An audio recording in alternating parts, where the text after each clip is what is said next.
আপনারা দেখছেন 24 ঘন্টা ইন্ডিয়া টিভি, সর্বদা সবার পাশে সবার মাঝে। করে ঘটলো এই ঘটনা? মনে হয় শর্ট সার্কিট হয়েছে। আচ্ছা, কটা ঘর পুড়ে গেছে? কটা ঘর বলতে একটা ঘর পুড়েছে এবং ঘরের মধ্যে যাবতীয় যা আসবাবপত্র ছিল সবই হয়ে গেছে। আচ্ছা, মানে কি করে লাগতে পারে আগুন? যত সম্ভব শর্ট সার্কিট বা কিছু থেকে সম্ভবত হয়েছে। বাড়িতে কেউ ছিল না? বাড়িতে সে সময় ছিল না, আমরা একটা অনুষ্ঠানে যাচ্ছিলাম, নবদ্বীপে অনুষ্ঠান। তো বাড়ি খবর পাই যে আমরা এখানে আসি। আচ্ছা, কখন হয়েছে ঘটনা? 11:30। 11:30। তারপরে ছুটে আসেন, এসে কি দেখলেন? পুড়ে গেছে। সব পুড়ে গেছে, মানে সব কিছু লন্ড একদম পুরো ছাড়খাড় হয়ে গেছে। সোনা গহনা কিছু নষ্ট হয়েছে? মনে হয় নষ্ট হয়েছে।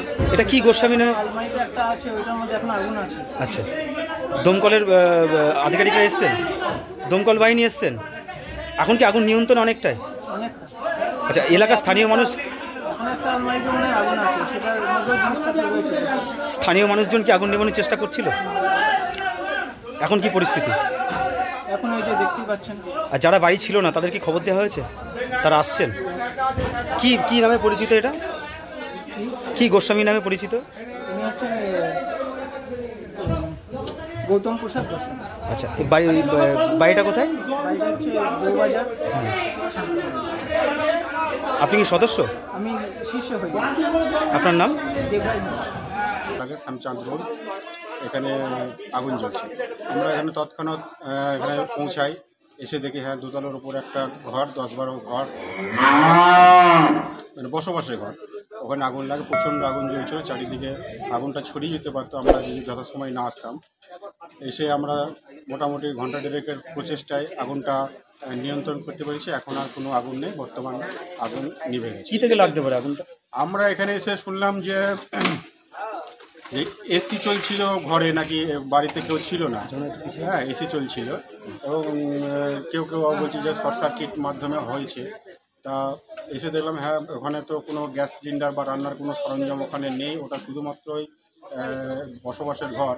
তা মনে হচ্ছে হয়তো শর্ট সার্কিটের মাধ্যমেও হতে পারে। ক্ষয়ক্ষতির পরিমাণ কীরকম হয়েছে? ক্ষয়ক্ষতি আপনার ধরুন টোটালি ড্যামেজ হয়ে গেছে। ঘরে তো অসংখ্য জিনিসপত্র ছিল, আপনার খাট, বিছানা, আলমারি, সোফা, হ্যাঁ, তাছাড়া বিভিন্ন রকমের জামা, প্যান্ট, পোশাক পরিচ্ছদ, সরকারি ওর ডকুমেন্টস কিছু, সমস্ত কিছু তার ড্যামেজ হয়ে গেছে। মূল্যবান কিছুর কথা বললো পরিবার থেকে বললো যে হ্যাঁ পেপারসপত্র কোনো কিছু নেই। ওরা আফসোস করছে যে এই পেপারসগুলো কীভাবে রেডি করবে। এখন কি নিয়ন্ত্রণে সবটা? হ্যাঁ, আগুন পুরো কমপ্লিট নিয়ন্ত্রণে, কোনো কিছু আর কি বার্তা দেবেন? এই যে বাড়িতে যদি চলে যাওয়ার পরে সুইচ অনেক সময় আমরা ভুলে যাই, অনেক সময় আমরা বার্তা দিলাম যে এখন মানে আগুনটা পুরো কমপ্লিট হয়ে গেছে। ঘরের মধ্যে নেই, ধোঁয়াও নেই ঘরের মধ্যে। এখন ঘন্টা 3 ওখানে যেতে নিষেধ করলাম। আর ওদের আগুন মানে মেন সুইচ অফ করে দেওয়া আছে, এখন মেন সুইচ তুলতে নিষেধ করেছে। আর এমনি দমকল ঢোকানোর প্যাসেজ বা সব কিছু ঠিকঠাক ছিল? না না না না, এখানে আমরা বারবার এই রাস্তার জন্য খুব একটু বাধাপ্রাপ্ত হই। রাস্তা এখানে শান্তিপুরে সত্যি খুবই ছোট ছোট, আমরা বড় গাড়ি আনতে পারিনি। আমাদের যে আগুনটা এখানে হয়েছিল, আমরা যদি বড় গাড়ি মানে এমপি আনতে পারতাম, কাজটা আরও দ্রুত আমাদের সম্ভব হতো। কটা ইঞ্জিন আর কতজন কর্মী আছে? আমরা এখানে একটা ইঞ্জিন নিয়ে এসেছি এবং 8 জন লোক আছে, কর্মী আছে। কতক্ষণ লাগলো টাইম মোটামুটি? আপনার মোটামুটি তো ঘন্টা 1.5-2 কাছাকাছি। আপনার নাম? আমার নাম Sushanta Mondal, sub officer, Shantipur fire station. এটা হচ্ছে আজকে আমার অফিস ছুটি, শনিবার, বাড়িতেই ছিলাম, অন্য একটা বিষয় নিয়ে করছিলাম। হঠাৎ শুনতে পাইলাম গৌতম গোস্বামী অর্থাৎ বাপি গোস্বামীর বাড়িতে এলাম, বাড়িতে আগুন ধরে গেছে। সঙ্গে সঙ্গে আমি ফায়ারের ওসিকে ফোন করি। সঙ্গে সঙ্গে প্রায় 10 মিনিটের মধ্যেই তৎক্ষণাৎ কিন্তু গাড়ি মানে সার্ভিস তারা চলে আসে। আসার পরপরই তারপরে তারা কাজে আরম্ভ করেন।